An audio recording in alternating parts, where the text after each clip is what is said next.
Vamos abrir a Bíblia, a Palavra de Deus, 1 Tessalonicenses, capítulo 1, enquanto eu estou me ajeitando aqui. Primeiro livro de Tessalonicenses, capítulo 1. Encontraram? Ok. A gente falou, não é visita, mas a mãe da Márcia está aqui com a gente novamente. Bem-vinda, tá? A prima da Fabi também, que eu não lembro o nome. Bem-vindas. A outra também, né? Isso, a prima, Nina. Nina e a Jéssica, bem-vindas. Tem mais parentes aí? Acho que não, né? Ok, bom. Vamos lá. Primeiro livro de Tessalonicenses, vamos ler a palavra de Deus, diz assim: Paulo, Silvano e Timóteo, a igreja dos Tessalonicenses, em Deus Pai e nosso Senhor Jesus Cristo, a vocês, graça e paz da parte de Deus e de nosso Senhor Jesus Cristo. Sempre damos graças a Deus por todos vocês, mencionando-os em nossas orações. Lembramos continuamente, diante de nosso Deus e Pai, o que vocês têm demonstrado, o trabalho que resulta da fé, o esforço motivado pelo amor e a perseverança proveniente da esperança em nosso Senhor Jesus Cristo. Sabemos, irmãos, amados de Deus, que Ele os escolheu, porque o nosso Evangelho não chegou a vocês somente em palavra, mas também em poder, no Espírito Santo e em plena convicção. Vocês sabem como procedemos entre vocês em seu favor. De fato, vocês se tornaram nossos imitadores e do Senhor. Apesar de muito sofrimento, receberam a palavra com alegria que vem do Espírito Santo. E assim, tornaram-se modelo para todos os crentes que estão na Macedônia e na Acaia. Porque, partindo de vocês, propagou-se a mensagem do Senhor na Macedônia e na Acaia. Não somente isso, mas também por toda parte tornou-se conhecida a fé que vocês têm em Deus. O resultado é que não temos necessidade de dizer mais nada sobre isso, pois eles mesmos relatam de que maneira vocês nos receberam, como se voltaram para Deus, deixando os ídolos, a fim de servir ao Deus vivo e verdadeiro, e esperar dos céus a seu Filho, a quem ressuscitou dos mortos, Jesus, que nos livra da ira que há de vir. Amém? Trecho maravilhoso, né? Capítulo 1 de 1 Tessalonicenses. O tema que eu coloquei para a gente meditar aqui, a igreja que devemos ser. Ou você poderia pensar, se você diz, eu não quero ser igreja nenhuma, não quero saber disso, mas pensando de uma forma de quem está de fora, como devem ser as pessoas que seguem a Jesus? Como devem ser os seguidores de Jesus? Mas trazendo aqui para nós, pensando nessa nossa realidade, falando em igreja, o que a Bíblia nos mostra aqui, a igreja que devemos ser? Quando eu penso na igreja, no cristianismo como um todo, independente ele de qual corrente, protestante, católico romano e qualquer outra corrente, nós temos que entender, pelo menos eu divido 3 fases da igreja, pelo menos sendo bem sucinto, mas para a gente entender um pouco melhor da igreja de Cristo, da igreja de Jesus, independente de qual corrente que é, da igreja de Jesus. Eu tenho que, em primeiro lugar, olhar para o Novo Testamento, a igreja que está no Novo Testamento, e o Novo Testamento antes da Reforma Protestante, porque depois da Reforma Protestante, houve os livros apócrifos que foram acrescentados na Bíblia Romana. Então, olhar para o Novo Testamento em primeiro lugar. Qual é a igreja que nós vemos no Novo Testamento? É assim que eu me encontro, para eu, inclusive, estar firme nesse Deus e na sua palavra. Aliás, como vocês lembram, o primeiro impacto da minha experiência cristã de espiritualidade não foi em igreja nenhuma, foi com a Escritura Sagrada, foi lendo a Bíblia Sagrada. Então, vamos lá. Primeiro momento, enxergue a igreja do Novo Testamento. Quando você vê algumas coisas, estiver em dúvida, olha para o Novo Testamento. O que o Novo Testamento diz? Qual é a igreja que é apresentada no Novo Testamento? Quais são as doutrinas que são apresentadas no Novo Testamento? Uma outra coisa que me faz nortear sempre os meus pensamentos, para eu me enxergar dentro dessa igreja, é a igreja da Idade Média. Nós não podemos fugir da história. Tem muitas pessoas que não sabem o que aconteceu na Idade Média. Da venda de inquisições, da venda de salvação, de mortes, de doutrinas erradas que entraram na igreja. Aí muito evangélico, sem o entendimento e com preconceito, vai dizer que foi a Igreja Católica Romana, se esquecendo que naquela época era só a igreja cristã. Não tínhamos várias igrejas, era uma igreja só. Então a igreja do Novo Testamento, e aí nós temos que olhar para a igreja da Idade Média. O que aconteceu na Idade Média, gente? Para mim é um grande norte.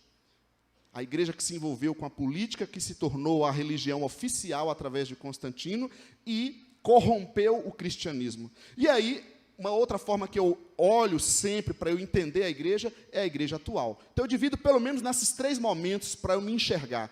A igreja do Novo Testamento, a igreja da Idade Média e a igreja atual. Ok? Tudo bem, gente? Só para a gente entender um pouco e pensar, porque muitas vezes eu vejo pessoas criticando ou falando coisas da Bíblia, querendo saber de Deus, e eu vejo que ela está se referindo a coisas dessa igreja atual, que está muito mais parecida com a igreja da Idade Média e não com a igreja do Novo Testamento, a igreja da Bíblia.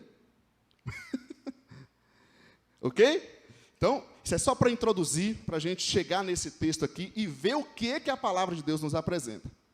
Aí outra coisa aqui, trazendo para a nossa atualidade, nós vivemos umas coisas interessantes, uns fenômenos interessantes. O fenômeno da igreja mega, da mega igreja, não é verdade? E esse fenômeno não está só na igreja, mas está em tudo. Aqui em Campinas, por exemplo, está uma febre de grandes supermercados, é ou não é?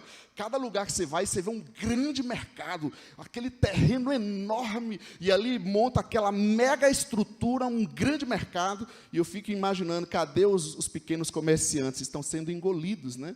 Porque o lugar grande diz para nós o seguinte, ali é bom, ali é abençoado, não é assim? O lugar grande é muito bom. Então, isso é interessante para a gente olhar o mundo que a gente está, a realidade que a gente está, o tempo que a gente está, esse tempo da igreja, da mega igreja. Um outro detalhe, uma pessoa me chamou uma vez e perguntou assim se eu conhecia a igreja Church. E eu fiquei assim, igreja Church? Olha, eu não conheço, apesar que eu não sou também tanta referência, de tanto conhecimento. Vocês estão melhor que eu, né? Porque eu não consegui associar naquele momento com a palavra inglesa, né? A church. Agora as igrejas, não é mais igreja, é church. Nada contra as coisas. Mas é curioso, eu gosto de pensar, né? Refletir por quê? Por que eu, no Brasil, brasileiro, nordestino, eu vou para church. Church Filadélfia. Aliás, falando em Filadélfia, você vê como é que é interessante os nomes. Uma vez a gente teve um teatro, um pessoal, não era teatro cristão, um grupo que vinha fazer umas filmagens aqui na região do Bonfim, e eu tinha conhecimento de alguém que indicou, perguntou se a gente poderia hospedar eles aqui. Hospedamos eles aqui, servimos o espaço para eles se organizarem, fazer toda a filmagem deles aqui. E aí, quando eles chegaram, aquele monte de gente, eles olharam, opa, estamos nos Estados Unidos. E eu também não associei, falei, na Filadélfia, cidade dos Estados Unidos. Você vê como, para nós, às vezes, você olha Filadélfia, você está falando lá da igreja, né, lá do Apocalipse. Para nós, mas para a pessoa de fora, ele associou com a cidade lá dos Estados Unidos. Então tem a church, para uns a church, vamos na church. Os caras não brincam, né, gente, os negócios. E agora, uma outra coisa que tem me chamado a atenção, que é a igreja filial. O que é uma filial? É uma marca, né? Você tem uma grande empresa, por exemplo, McDonald's, e você vai abrir uma filial em outro lugar. Tem uma filial que abriu em São Paulo, por exemplo, não vou citar nome aqui, né? Que no dia da inauguração dessa igreja filial, dessa marca, porque as pessoas de lá não estavam aqui, tinha 3.000 jovens lá se inscrevendo porque queria ser membro dessa igreja. Eu fiquei com inveja. Falei, vou fazer isso também. Vou fazer isso também. Mas a Bíblia, a igreja do Novo Testamento me diz outra coisa. filiais de alguma marca ou de alguma mega igreja que pegou fama, e isso virou uma marca, e as pessoas estão seguindo. E eu fico me perguntando se isso é o evangelho, para onde é que a gente está indo. E aqui em Campinas já tem filiais de todos os lugares. O Régio me mandou outro dia aqui, uma outra filial e uma mega igreja de outro estado, de outro lugar, que abriram aqui também, em nome do apóstolo fulano de tal, e está lá, aquele mega espaço. Eu falei, nossa, mas esse espaço aí. Então, toda nessa introdução, gente, para a gente pensar um pouco, né, nessa coisa da igreja, de ser igreja. E eu gosto de meditar e refletir aquilo que o Senhor vem colocando no coração e meditando. Eu acredito pelo Espírito Santo que Ele que está dirigindo e quer que a gente reflita e medite sobre isso neste exato momento. Amém? Então, só para entender, lembra sempre, quando você estiver conversando com as pessoas, qual é a igreja do Novo Testamento, a igreja da Idade Média, estuda um pouco de história da igreja, e a igreja atual. E aí agora essas ondas aí, né, o church, a mega, a filial, uma marca, né, uma marca de igreja. Aliás, a igreja de Cristo não precisava nem ter nome nenhum. As pessoas me perguntam, você é um pastor batista? Eu falei, eu procuro ser um cristão e sirvo como pastor numa comunidade cristã, de seguidores de Jesus. Se é o que significa ser batista, e a gente nem sabe. Uma pessoa falou, ser batista é a doutrina da igreja. Eu falei, nada a ver com isso. As doutrinas têm muita semelhança em muitas. A batista significa a forma de governo. As pessoas não sabem nem o porquê do nome, gente. Batista é forma de governo. Ou seja, a congregação tem participação. Isso é muito fantástico. A congregação poder participar. Tudo bem? Uma introdução meio demorada, não queria demorar aqui. Amém, gente? Aí, no texto, agora sim, entrando no texto, ele introduz no versículo 1 e 2. Nós vamos trabalhar o capítulo aqui, meditando, refletindo versículo por versículo. Ele introduz dessa forma, Paulo, Silvano, o apóstolo Paulo, né? Silvano e Timóteo, a igreja dos Tessalonicenses, em Deus Pai e no Senhor Jesus Cristo. Então, essa carta é encaminhada a essa igreja dos Tessalonicenses, na cidade de Tessalônica. Às vezes a gente não entende por que Coríntios, Gálatas, era a cidade, gente. A cidade de Tessalônica, a cidade de Corinto. Aí ele diz, a vocês graça e paz da parte de nosso Deus e do Senhor Jesus Cristo, como era comum eles enviarem essas cartas e desejando-lhe a graça e a paz do Senhor sobre eles. E aí ele diz que sempre damos graças a Deus por todos vocês, mencionando-os em nossas orações. Uma coisa é fato, que a igreja de Tessalônica trouxe muita alegria aos apóstolos e os seus discípulos, os seus ajudantes, né, os seus cooperadores. E a pergunta é essa, por quê? O que é que trouxe tanta alegria para os apóstolos em ver como essa igreja aqui nasceu e cresceu, como ela foi igreja? E é isso que nós vamos meditar. Por isso que eu dei o tema, a igreja que devemos ser. Não baseada em coisas, em modas, mas naquilo que a palavra nos diz aqui.